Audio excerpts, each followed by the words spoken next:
Hello everyone and welcome to the Mitch Zone here on WPCX 97.1, where we cover sports topics throughout the professional leagues in here on Presbyterian College's campus. Today is Friday, February 26th. My name is Mitch Mercer, and today I'll be discussing the latest regarding Tiger Woods' surgery, the Indianapolis Colts and the Philadelphia Eagles trade regarding Carson Wentz, and the Minnesota Timberwolves firing coach Ryan Saunders. As for the Presbyterian College Blue Hose, I'll be discussing the baseball team's series loss against the Auburn Tigers, the PC softball team season so far, and a preview of the 2020 Presbyterian College Blue Hose football team. Again, thank you so much for taking your time out of the day to listen to sports topics that I'm really passionate about. It means a whole lot to me personally, and I can't thank you enough for it.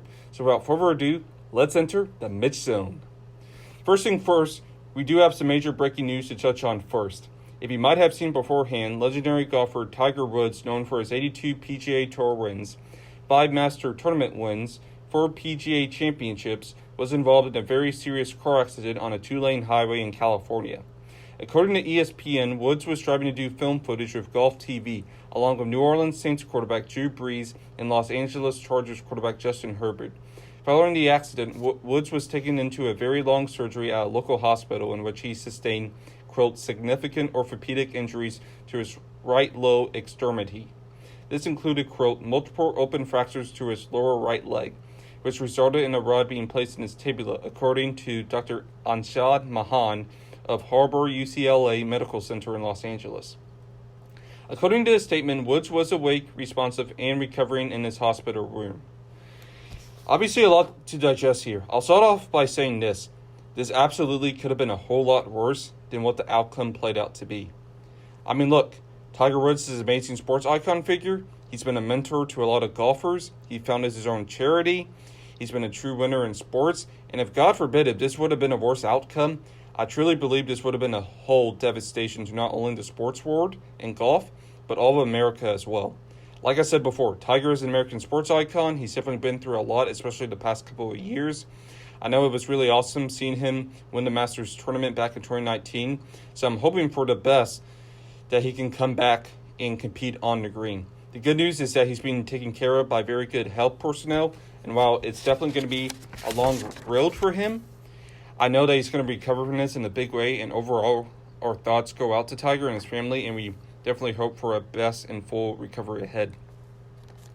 The second story we're going to touch today is in regards to Colts training for Philadelphia Eagles quarterback Carson Wentz.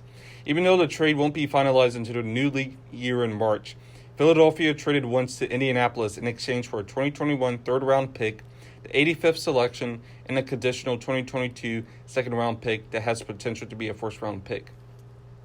According to ESPN's Adam Schefter, Wentz needs to play around 75% of the Colts snaps in order for that pick to become a first-rounder. Another option is for Wentz to play 70% of the snaps and the Colts reach the playoffs. The Eagles will have a $33.8 million dead cap hit, and Wentz will be reunited with his former offensive coordinator, Frank Reich, who helped Wentz reach All-Pro status in 2017, which played a major role in the Philadelphia Eagles winning Super Bowl 52. Since the Super Bowl, Wentz and the Eagles have had a falling apart, especially with former head coach Doug Peterson. The move by Philly signals that the team will be led by Jalen Hurts for the foreseeable future. Look, I'm happy for Carson Wentz. I think that the Eagles really didn't surround him with the best supporting cast for him to succeed.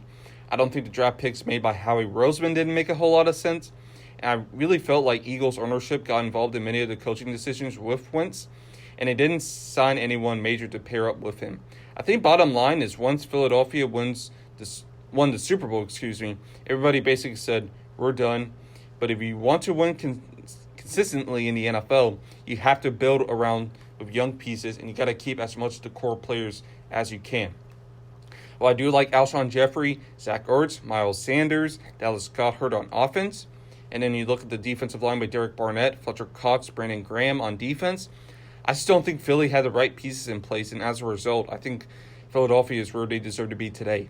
I do feel bad for Wentz and Philly, and really for Doug Peterson, because I blame this more on the front office and Howie Roseman and Jeffrey Lurie for this mess. As for the Colts, I think this makes them a Super Bowl contender for next year. You pair Wentz with a great defense and a good offensive line with Jonathan Taylor, Jack Doyle, Paris Campbell, Michael Pittman. We'll see about T.Y. Hilton in free agency, and this coach that helped him succeed in a big way. And you can't tell me that this team can't win the AFC South and possibly contend for the Super Bowl. Because you look at the division so far. Houston is in a turmoil. Jacksonville is rebuilding. If Derrick Henry gets stopped, Tennessee is going to struggle on offense. And looking at Indy's roster, I think it's the best in the AFC South, in my opinion. And when you have the best roster, it's going to give you the best roster. In the division, is going to give you the best chance to win in the NFL. And looking at the AFC right now, I do think Kansas City will take a step back. Pittsburgh is assessing its ties with Ben Roethlisberger. Lamar Jackson and the Ravens can't win in the postseason. Cleveland has some holes in the defense. Tennessee needs some defensive help. So really the only team the Colts may have to face against the Super Bowl is the Buffalo Bills. And Indy played competitive with them really well in the playoffs. So I'm going to bet on a sneaky team to be the top seed in the AFC next year. And don't be surprised if Indy's in that position, because as you see in sports, relationships, whether it's a quarterback coach or the coach front office, can play a major factor in winning games. So we're going to head on to the NBA, where we have some major breaking news in the league, as well that involves the first coach of the season to be fired. The Minnesota Timberwolves have fired coach Ryan Saunders after a recent loss to New York Knicks 103-99, which made them 7-24 and had the worst record in the NBA.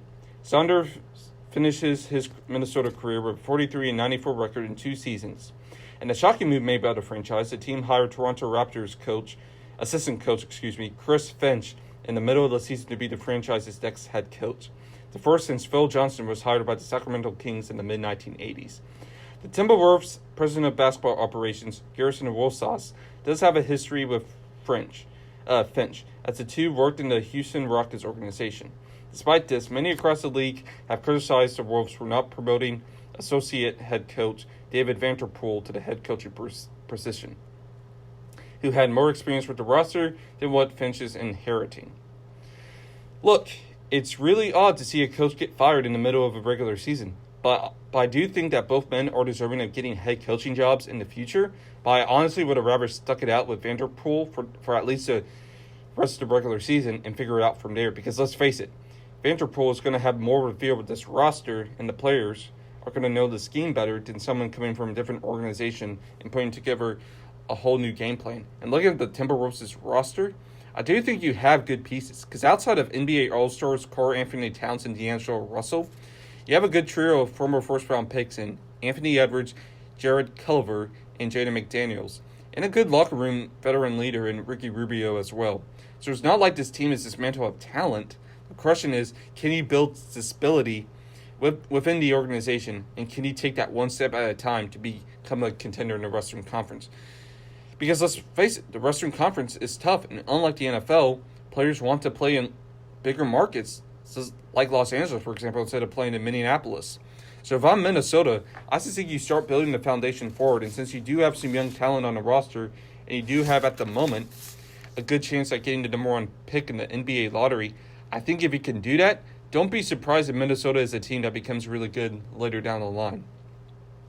All right, everybody, so that's going to conclude the first half of the program. Coming up next, we're going to discuss PC Athletics, in which we'll talk about the baseball team series against the Auburn Tigers, the PC softball team season so far, and a preview of the 2021 Presbyterian College Blue Hose football team. So here's the 2-minute music drill.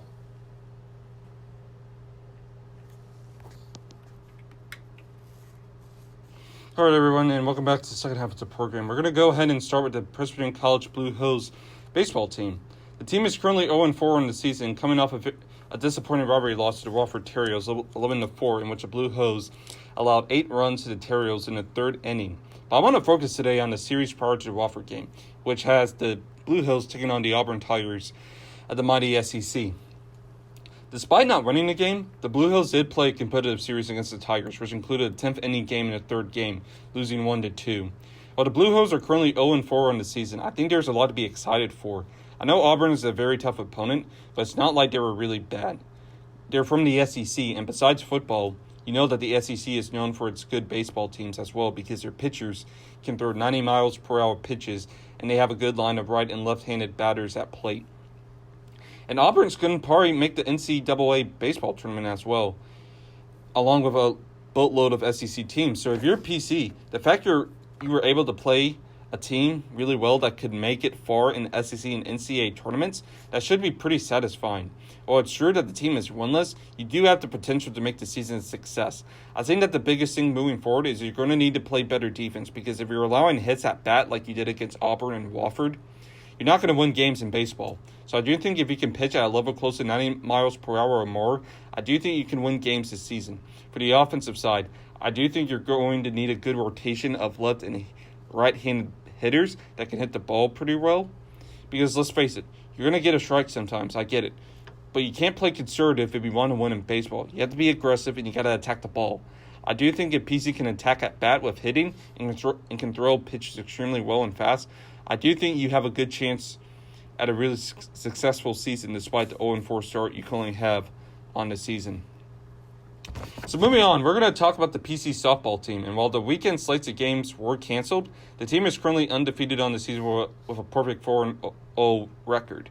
The team is averaging 7.75 runs per game, has only allowed run one so far this season. So it's been pretty successful for the Blue Hills on the softball side of things. While this is extremely pleasant so far, keep in mind that a lot of their games, St. Francis, Morgan State, Cleveland State, South Dakota, have all been canceled so far. And while the team is undefeated so far this season, there is still a lot of softball to be played. So even though you have 36 games remaining in the season, and look, it's great to have a good start to the season because it builds your momentum and confidence when you head forward down the line, especially in conference play. I think for this team to continue to do well, I think you're going to need to get some hits as you have to do it on the offensive side right now, because you're doing a good job not only getting hits at bat, but you're scoring runs as a result of it. For the defensive side, I think you need to continue to throw really fast pitches as you can and avoid the opposing side from getting hits. If you can continue to do that, you might have a spectacular season, and I truly believe not only can you win the Big South Conference, but you might be able to make a run to the NCAA softball tournament when that time comes. All right, everybody, so we're going to save the best for last. We're going to talk about the PC's men's football team, which starts the season next weekend, March 6th, in which they take on the Gardner-Webb Bulldogs of Boiling Springs, North Carolina. Obviously, the season is very unique since NCAA FCS football is played in the spring rather than the fall for this year. So this will be very interesting on how the season plays out.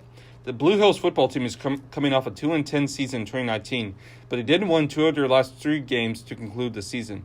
I think looking at this team as a whole, you have some good pieces on both the offensive and defensive side of the football. You have an experienced quarterback returning, a good group of running backs and receivers.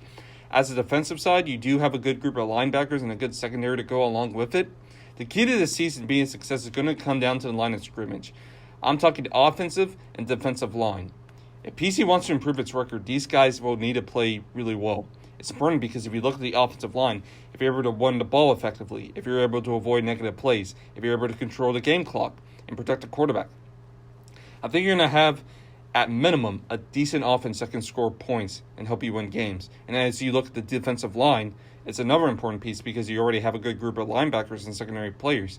And if you can stop the run and force the opposing side to throw and get out the quarterback, I truly do believe that you can make those things into turnovers and to give the offensive side of the football a good field position to score off those turnovers. Overall, I do think there are some good, talented football players on this roster, but if he can control the line of scrimmage and the game clock, I personally do believe you have a great chance of this season being a huge success. All right, everybody, so that's going to be a wrap-up here on this week's show here on WPCX 97.1. I do appreciate you for taking the time to listen to the program and supporting the show. We'll be back here next week to discuss more professional sports topics and events surrounding Presbyterian College athletics. For now, I am Mitch Mercer, and we'll see you next time on the Mitch Zone. Have a great day, everybody.